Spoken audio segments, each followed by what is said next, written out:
Hey, thanks for tuning in. You're listening to Gnostic Studies. And this evening we're going to do a lecture.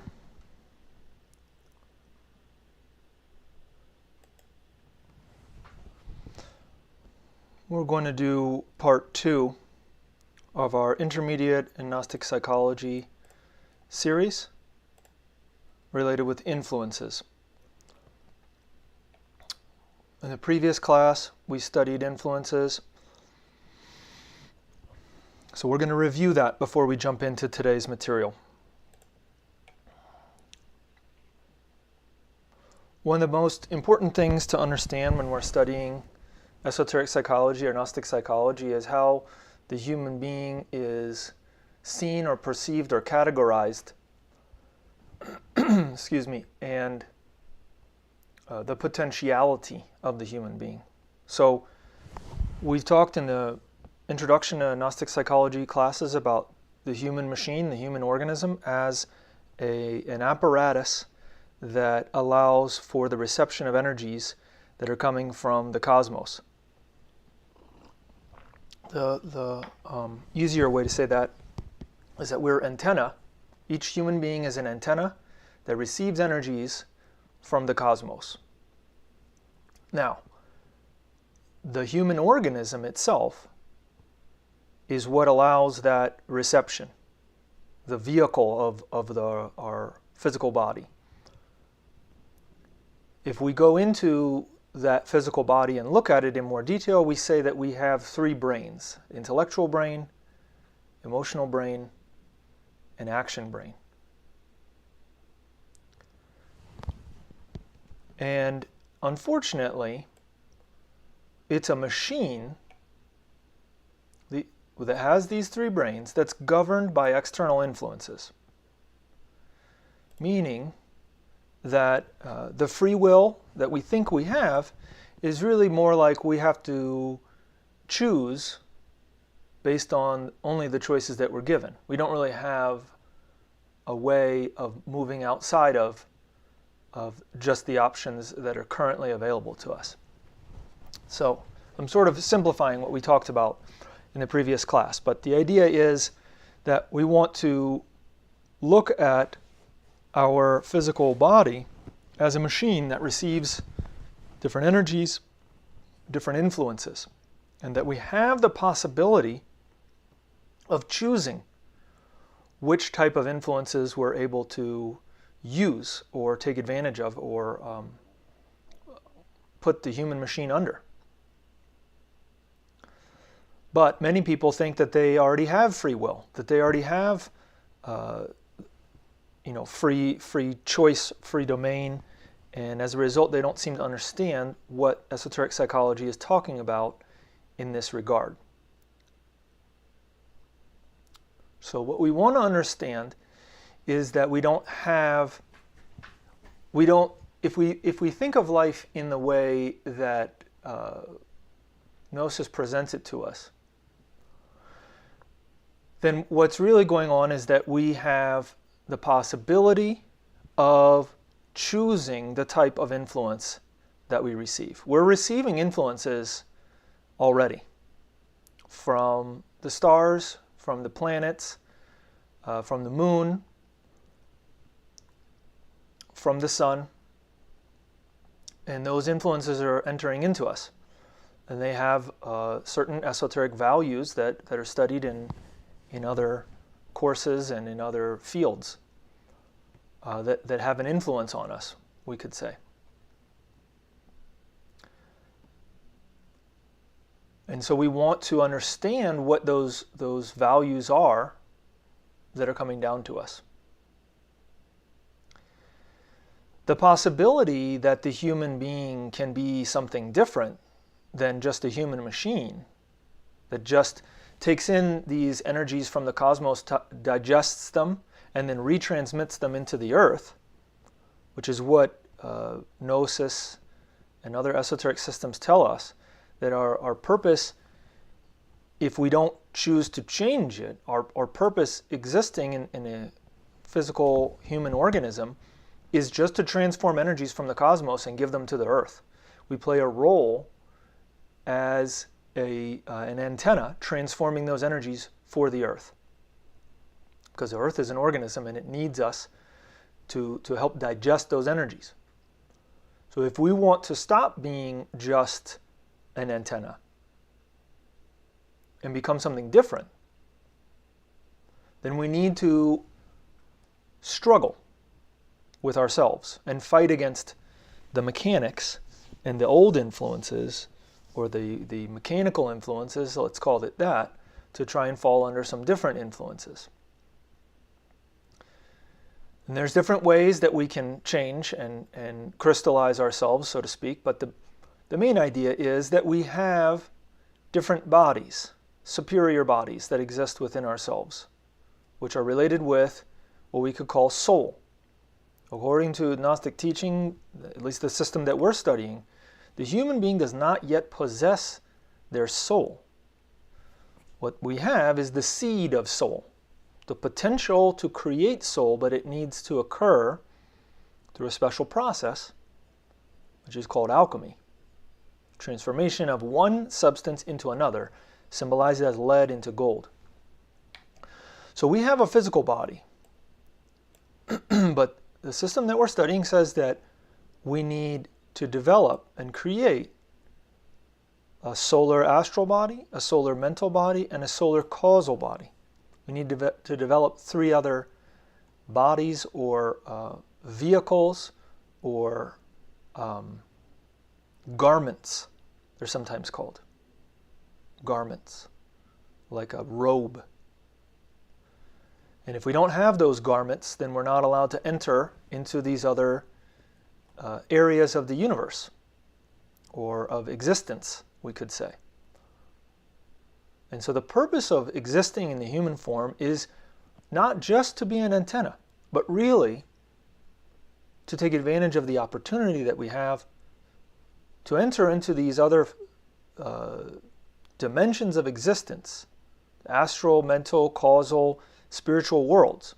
And in order to do that, we need a vehicle to do that. And we need to create those vehicles. So right now what's happening is we have lunar bodies. And those lunar bodies are feelings and desires, the mind, and then so-called consciousness and willpower. But we need to crystallize them in a specific way. So without going into the whole class, previous class, which you can review, we need to struggle with ourselves, with our desires, in order to realize that if we don't pick the thing that's going to allow us to crystallize the solar bodies, the soul, then we're choosing to not do that. Which is fine, we can do whatever we want, we have that opportunity. But if you want to take advantage of the human existence, then this is what Gnosis suggests that we do. So let's jump into today's class.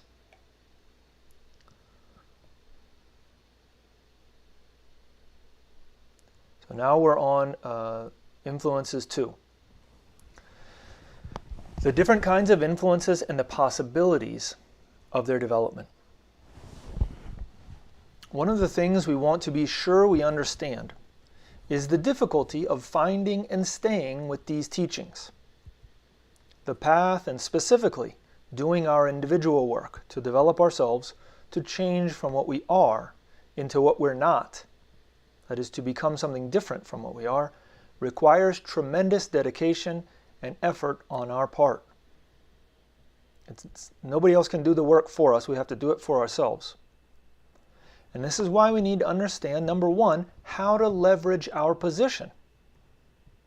And number 2, how to take advantage of beneficial influences while leaving behind those which do not help us on the path. As we mentioned already, this is a completely voluntary thing. It's not something that anyone has to do. It's something that we can choose to do if we want to. So we're trying to explain it for those who do want to do that. In the previous class, we said that we need to understand something. It is possible to become free from one influence. It is impossible to become free from one influence without becoming subject to another.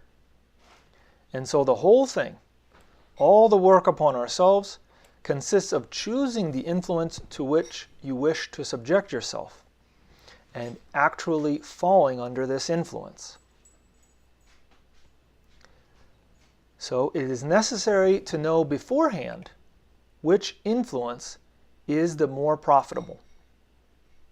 So today we're going to talk about categories of influences, so we can categorize them in order to understand them. But let's look at this in a little bit more detail about why things are so difficult for us because of our position, because of the place that we exist in the universe. We're far away from what's so-called absolute, which is where divinity is completely united.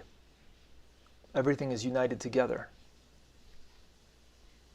So Ouspensky, Peter Ouspensky, in his book, The Psychology of Man's Possible Evolution, he says, "Why cannot all people develop and become different beings?"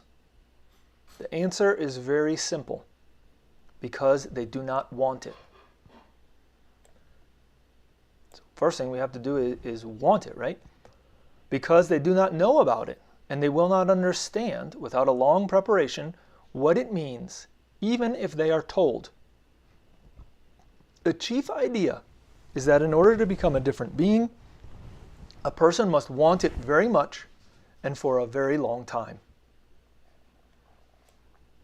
A passing desire or a vague desire based on dissatisfaction with external conditions will not create a sufficient impulse. The evolution of humanity depends on their understanding of what they may get and what they must give for it. Right? What we need to give up. If a person does not want it, if they do not want it strongly enough, and do not make necessary efforts, then they will never develop. There is no injustice in this. Why should a person have what they don't want? If a person were forced to become a different being when they are satisfied with where they are or what they are, then that, on the contrary, would be the injustice. So again, it's free will, free opportunity to do this. Or I should say voluntary, probably better. Ouspensky is trying to tell us that it's an injustice for a person to develop who does not want to develop. Or in other words, for divinity to force us to do something that we do not want to do for ourselves. Divinity gives us the opportunity to do something, but doesn't force us to do it. It's a completely voluntary thing. So we have to want this change and want to develop, and we have to search for the way to do this. So if you're listening to these lectures, hopefully this will provide you with the necessary information to help you on that path. So let's understand what we can do in order to see how to fall under the influences that should benefit us so that we may develop further. Now, if we reflect on the idea that only very few can develop and find the hidden possibilities in themselves, then the question naturally arises, what determines the difference? Why do some people have a chance and some people have no chance? It is quite true that some people have no chance from the beginning. They are born in such circumstances that they can learn nothing, or they are themselves defective in some way. We exclude them. We're interested in people who are in normal circumstances, and they themselves must be normal, with ordinary possibilities of learning, understanding, and so on.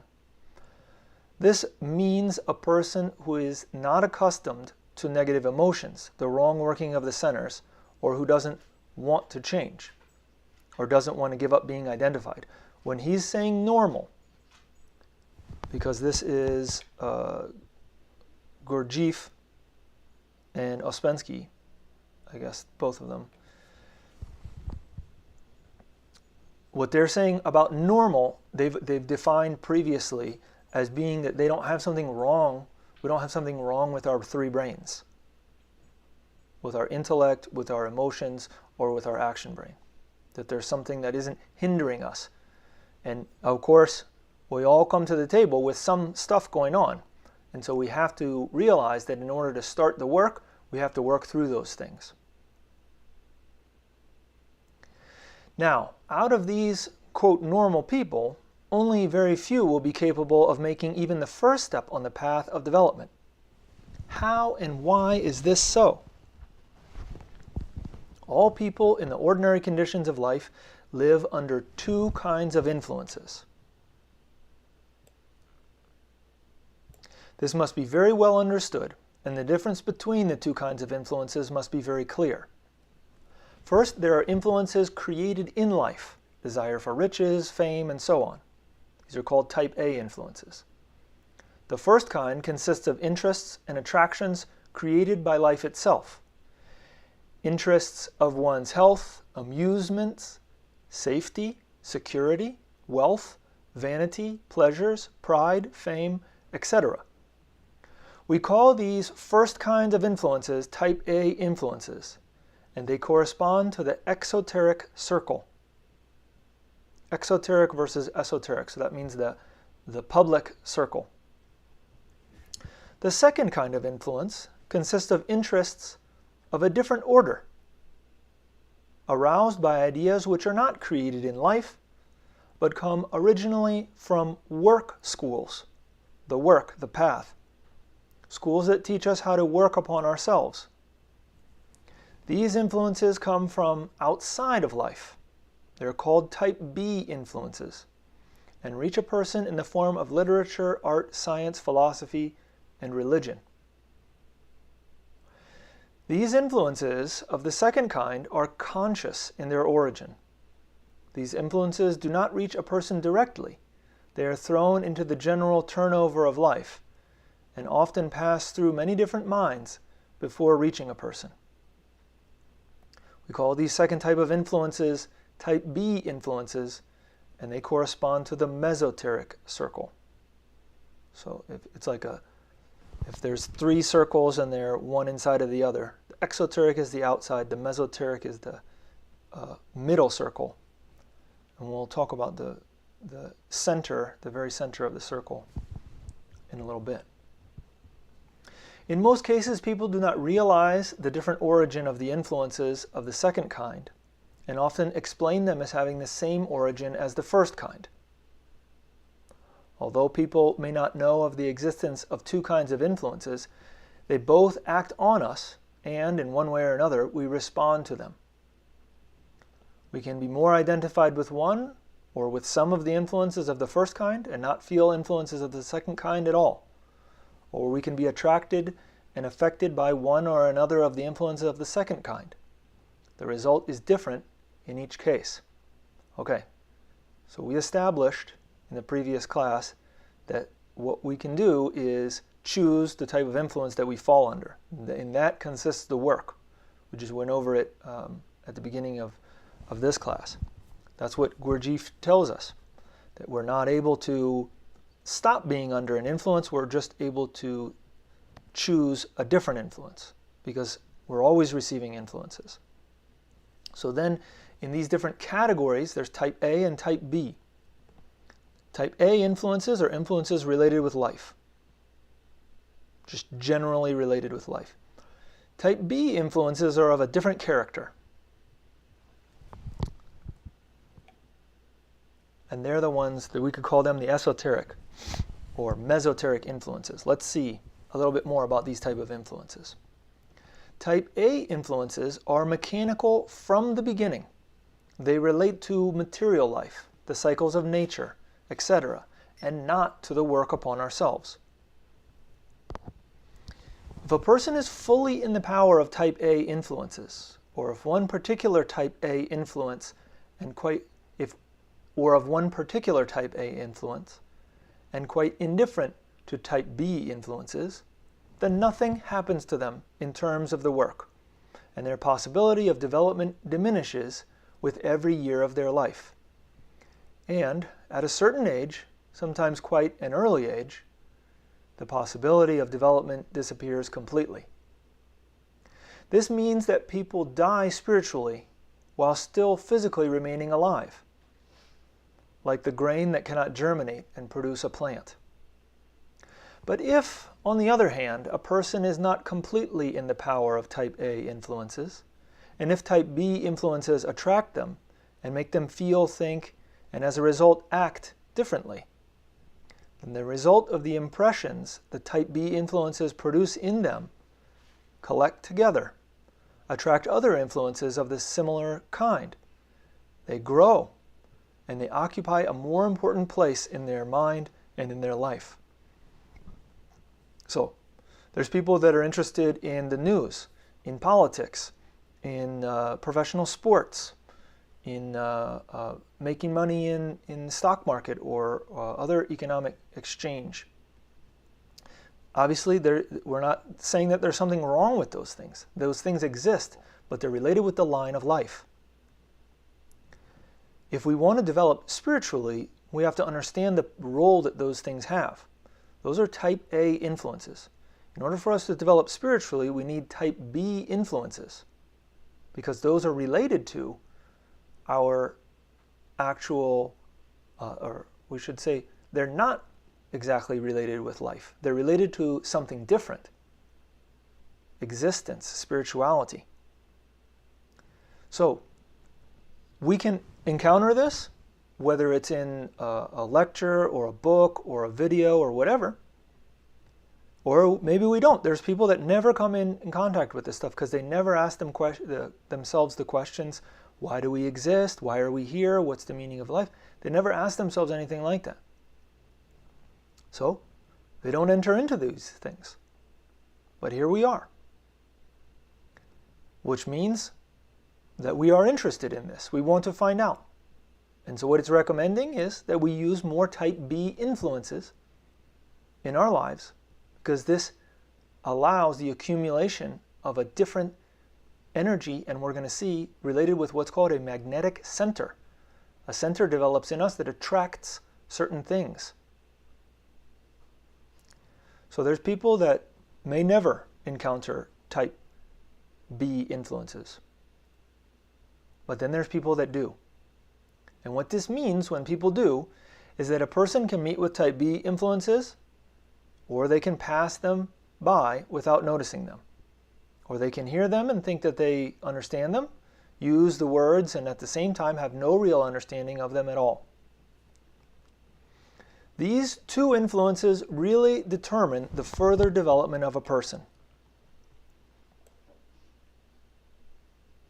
If a person accumulates enough type B influences, then the results of these influences crystallize in them and form in them a certain kind of center of attraction, which we call magnetic center. The compact mass of memories of these influences attracts to them a certain direction or makes them turn in a certain direction. When the magnetic center is formed in a person, it will be easier for them to attract to themselves more type B influences and not be distracted by type A influences. With ordinary people, type A influences can take so much of their time that nothing is left for other influences, and they're hardly affected at all by type B influences. But if this magnetic center grows in a person, then after some time, they meet another person or a group of people from whom that person can learn something different, something that is not included in type B influences and which we call type C influences, corresponding to the esoteric circle. It is said that type C influences can be transferred only by word of mouth, by direct instruction, explanation, and demonstration. These influences can also be received when one is in the two higher states of consciousness, during meditation, or when we're in the astral world, which happens when we're dreaming. If we can wake up from our dreams, we can receive direct information, direct knowledge.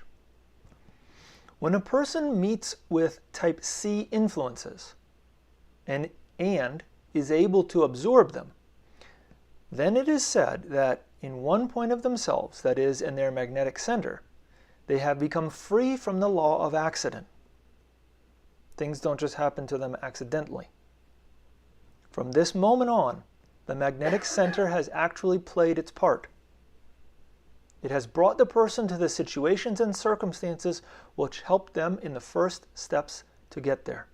And from there, the ideas and the teachings slowly begin to penetrate into the different parts of their personality, and with time, into their essence. If you remember, the essence is another name for the seed of soul, the potentiality for soul that we have, that we can develop. If a person in whom the magnetic center has grown, let me reread it. If a person in whom the magnetic center has grown meets with a group through whom they come into contact with type C influences, then this means that they have made the first step. Then there is a possibility of development for them.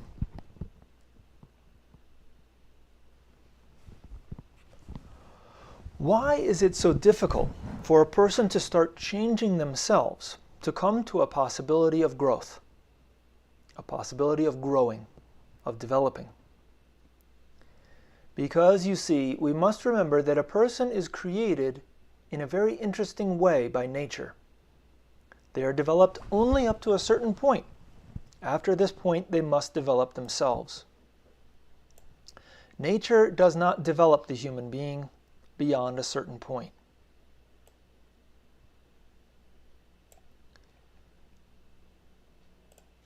Later, we shall learn in full detail up to what point the human being is developed and how their further development must begin. And we shall see why, from this point of view, they could never develop themselves, and why they cannot be developed by nature. But before that, we must understand certain general conditions.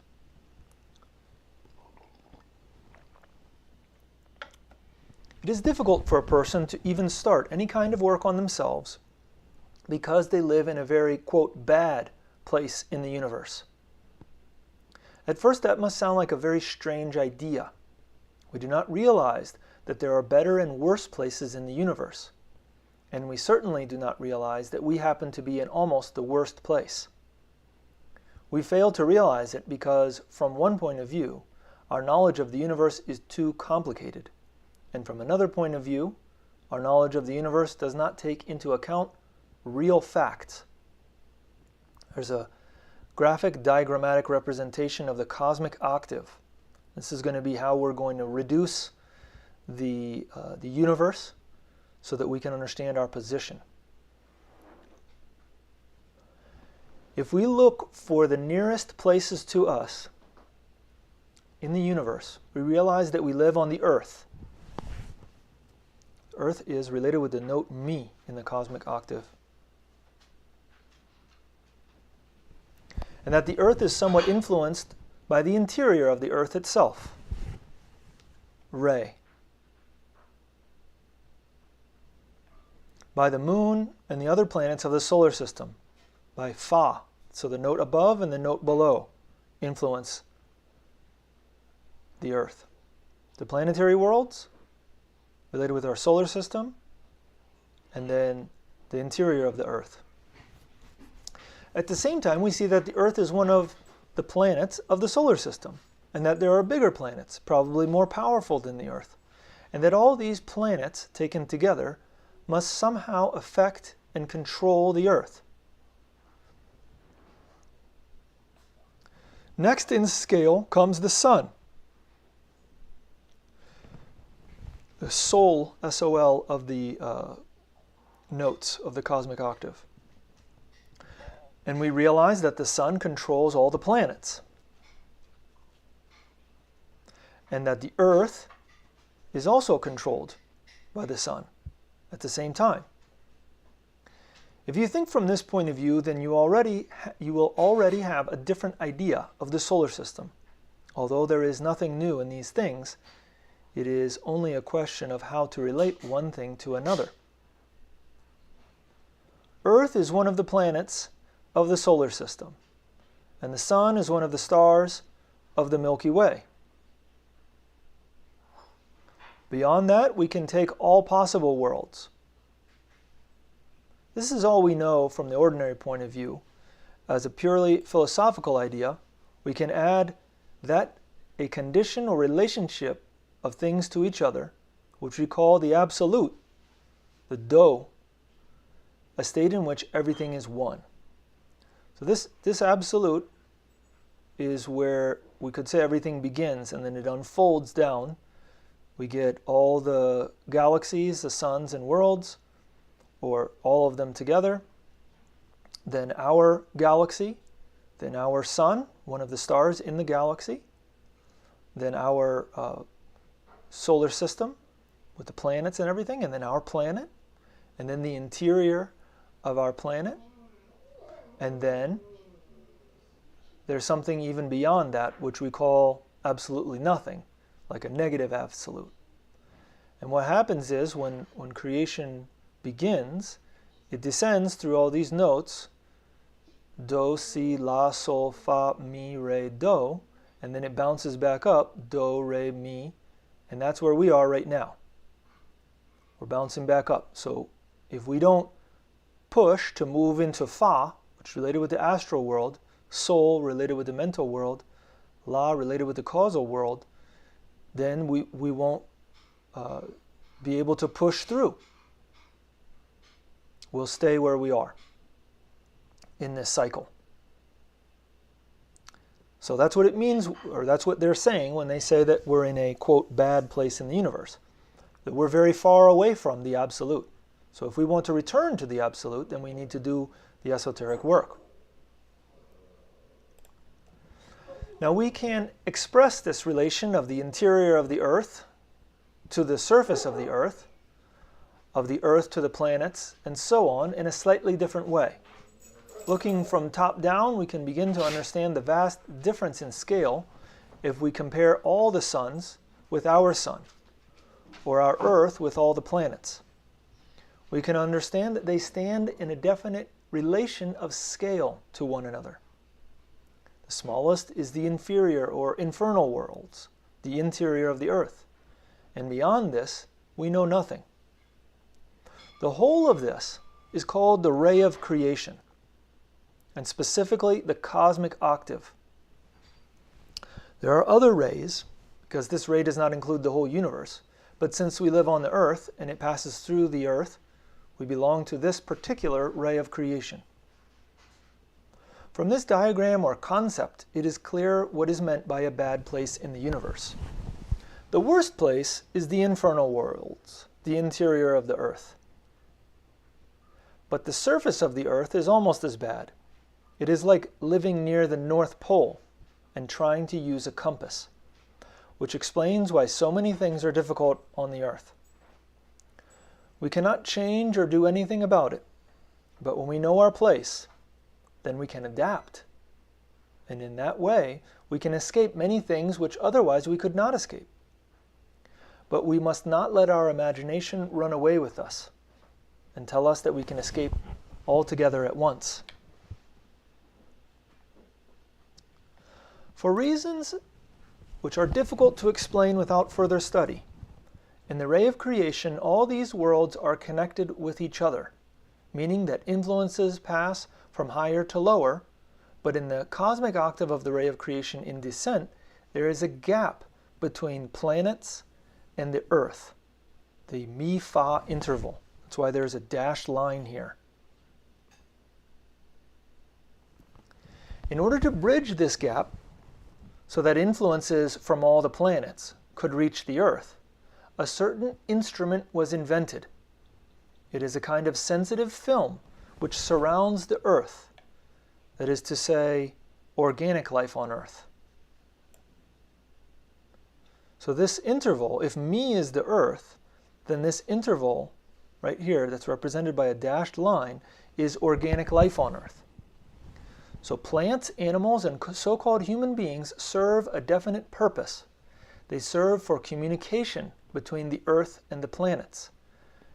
So remember, if the energies, if the influences are coming down and they're descending from the absolute, passing through all the galaxies, then into our galaxy, and then into all the suns, and into our sun, and from our sun into the planets, and then from all the other planets into our Earth, then that between the planets and the Earth is made possible by organic life on Earth.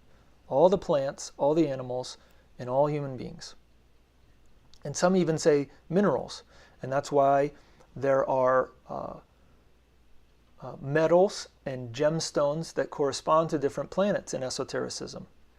Like silver is the moon, gold is the sun, right? So it's you could even include minerals in there. With the help of organic life, which can receive and retain these influences, planetary influences penetrate into the Earth. And this is the meaning and the reason for organic life on Earth. Remember, we form part of organic life on Earth. In terms of nature, this is why we exist, to help the Earth receive and retain superior influences. We're interested in organic life on Earth because we are on the Earth, and we, as so-called human beings, are part of organic life on Earth. So we speak only about Earth. All other planets we may take together as a mass, but we speak differently about the Earth. This is the principle of scale. If we were on another planet, then we would use that planet, but we're not, so we have to use our planet. The nearer something is to you, the nearer to full scale you're able to study it. We can study a room, like the room that we're in, noting the number of chairs or the color of the wall or whatever is in the room. But that is not the same scale as studying the whole building, right? Or the block or the area around the building, or the city or the county or the state or the province or territory or the country, etc. So that's scale. In the same way that we can study the ray of creation on different scales, we speak about organic life on Earth. But we do not speak about organic life on any other planet, because we have no way of studying it except on the Earth. If what we long for is a different life, a new life, a change of our lives, then we need to have that special longing to be better than what we presently are. As we have mentioned, this life change is possible through awakening consciousness. What is desire to awaken due to? Is it in the essence? Is it connected with magnetic center? It is connected with magnetic center. We spoke about the magnetic center and about the different influences under which people live. This brings us to the question of why some people are interested in these ideas while others are not. What creates this desire to know, the energy to seek? Why are people who live in similar conditions so different? One person is satisfied with ready-made theories and cliches, while another wants to find the truth for themselves. What is it that explains the difference in people in relation to new ideas, where some people meet with the possibility of acquiring new knowledge, and yet they are not interested, while for others it may change the whole trend of their lives? People come to these and similar ideas in different ways. Some understand something, others take these ideas on an ordinary level. That is, they do not see them any differently or as particularly special. The cause of this difference is that a person lives in mechanical life under those two influences we mentioned before, type A and type B. What does this mean? It is connected with the idea explained at the beginning, that the human organism is a machine controlled by external influences, by things around them. They may be receptive to one kind of influence and not receptive to another. Most of these influences are created in life itself by people like themselves. But among them, mixed with them, there are other influences which are not created in life but come from a different source, from people of a higher level of development.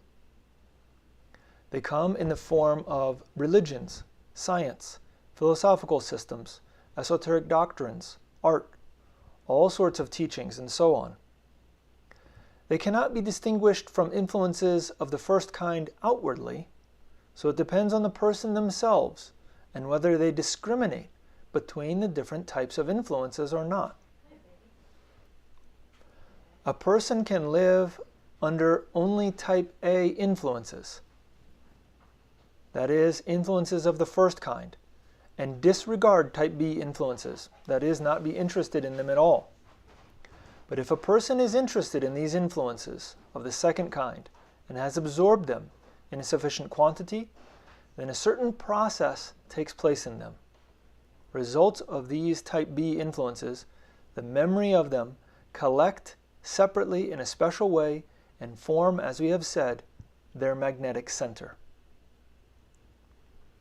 Magnetic center is a combination of certain interests and emotional associations which makes a person turn in a definite direction. It is a certain cycle of ideas and a certain cycle of emotions. This is the origin of interest in these kinds of things. So if we're all mere machines, are we capable of discriminating between truth and falsehood? If so, with what faculty? With our magnetic center. Human beings are machines, there's no question about that. Only they are not quite the same machines as an engine or something of that kind.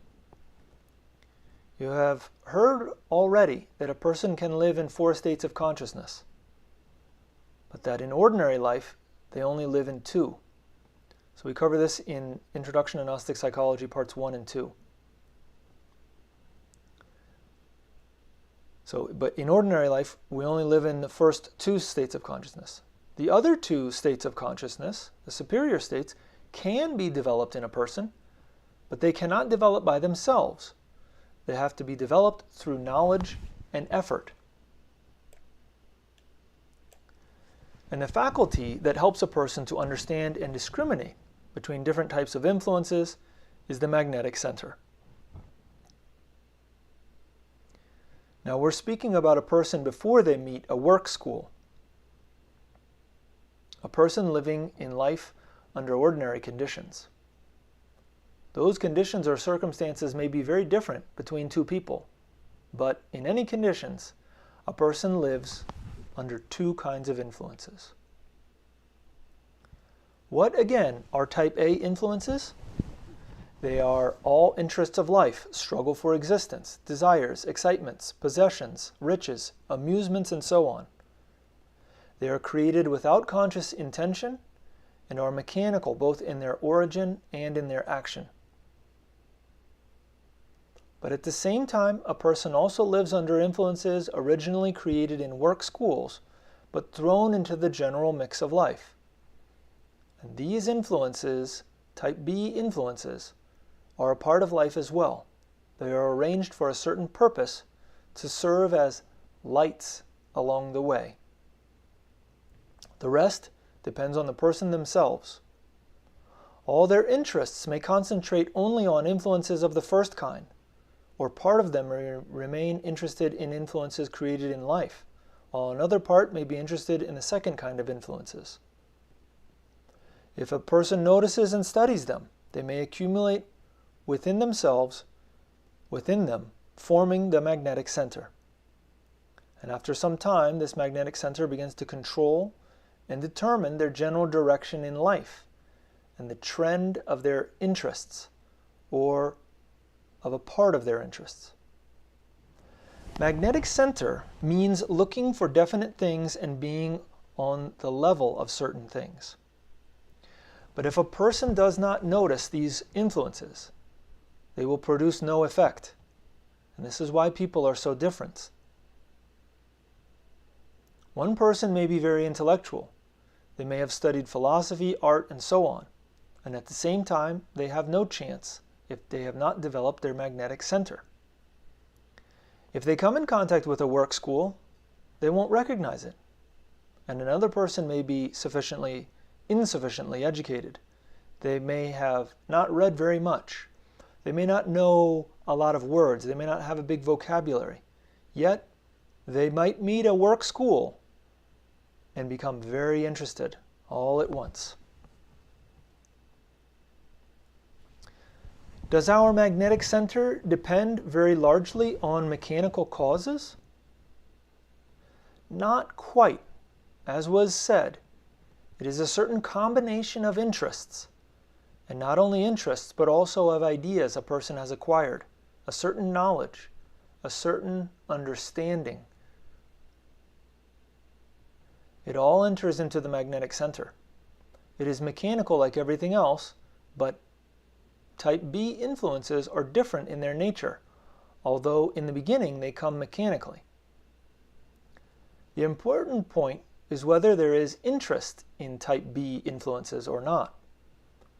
This is how, out of mechanicalness, comes the struggle against mechanicalness. Magnetic center helps a person to see, understand, and distinguish certain things. Without the help of the magnetic center, a person cannot appreciate the difference between ideas. They cannot say which is better or worse, which suits them, and which does not. Accumulation of knowledge does not help to create a magnetic center. Magnetic center is a sort of good taste, with the help of which a person can have a new evaluation of the ideas that come their way. The question is, in this stream of life, to distinguish the two kinds of influence and to feel the difference between them. If a person does not feel it, if they take type B influences in the same way as type A influences, then they produce the same effect in them and the magnetic center is not formed. Then there are many dangers, because some of these ideas which make up the second kind of influence are so distorted that they can form a wrong magnetic center. Magnetic center must be uniform and very sane to lead somewhere. Otherwise, it does not lead to anything conscious. The magnetic center lives on type B influences.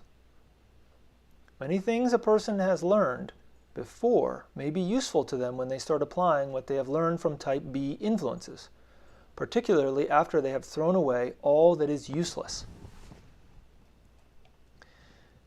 In ordinary life, a person does not know what to learn and what to discard, what to keep and what to throw away. For instance, many things in which people believe have no meaning, but a person often cannot recognize this and takes them all on the same level. Let me rephrase that because let me do the enunciation, right? For instance, many things in which people believe have no meaning. Many things in which people believe have no meaning, but a person often cannot recognize this and takes everything all on the same level, both those that have meaning and those that have none. So let's remember, one of the ideas that Gnosis presents to us is that believing is not the same thing as knowing. And we can believe things as much as we want to, but that doesn't make it a fact. We can believe that the sun is not going to rise tomorrow. But the king star, our local heavenly body, our local light, doesn't care what we believe. It's going to do what it's going to do. The earth is going to spin the way it's going to spin. So it's important for us to get beyond belief, to get out of belief and enter into knowledge, direct experience. In studying oneself according to the methods of the work in Gnostic psychology, one learns to recognize imaginary values in oneself, and through this, to discover imaginary values outside of oneself as well.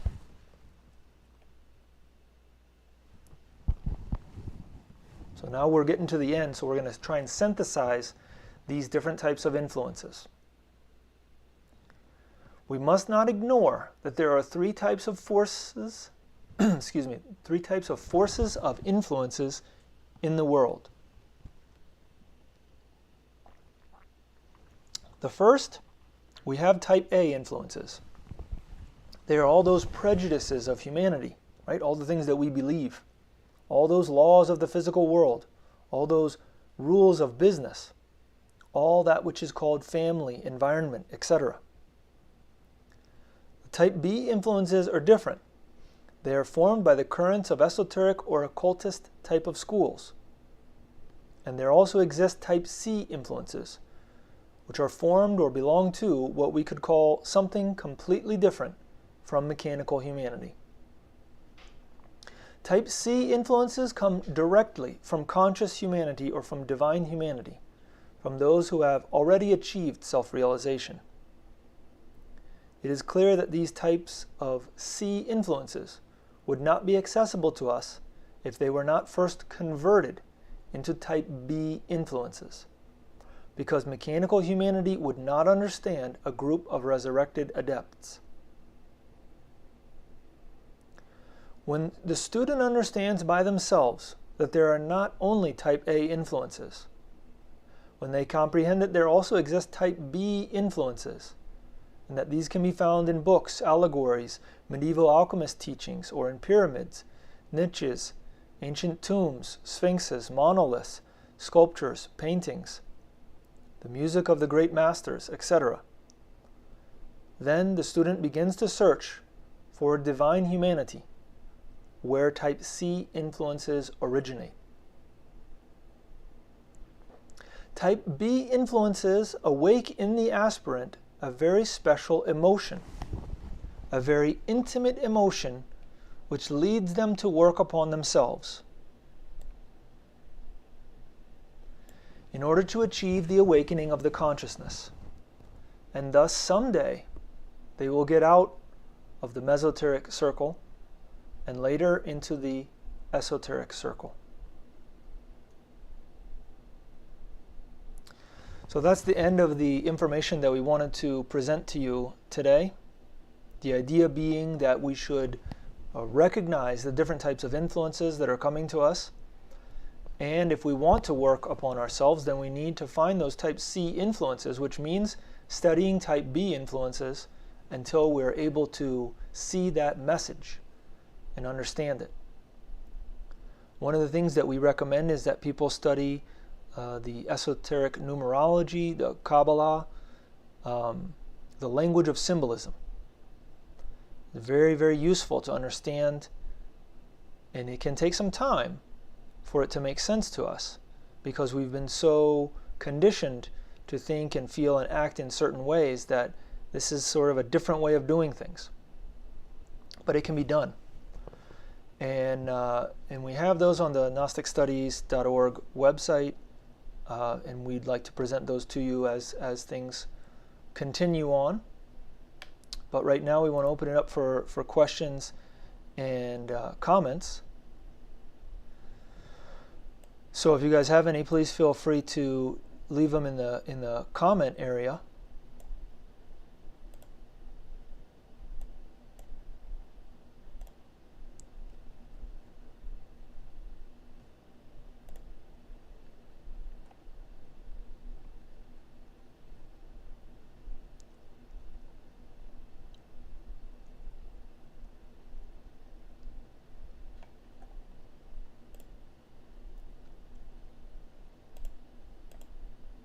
We also want to invite you tomorrow to our meditation, be at the same time.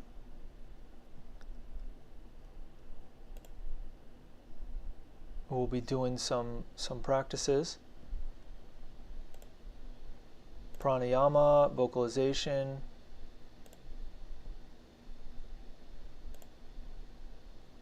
And next week we'll continue with part 3 of intermediate studies in Gnostic psychology, which is impressions.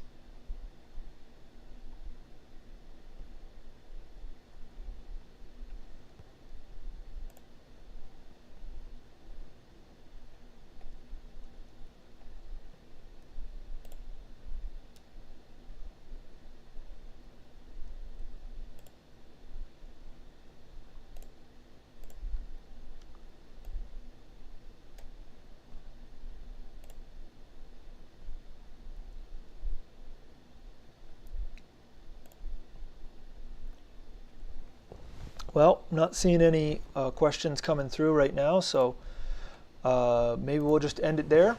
But again, thank you guys for your time, for your attention, and hopefully this has been useful, helpful.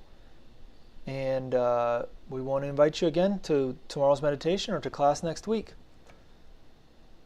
So in the meantime, we wish you the best in your esoteric work.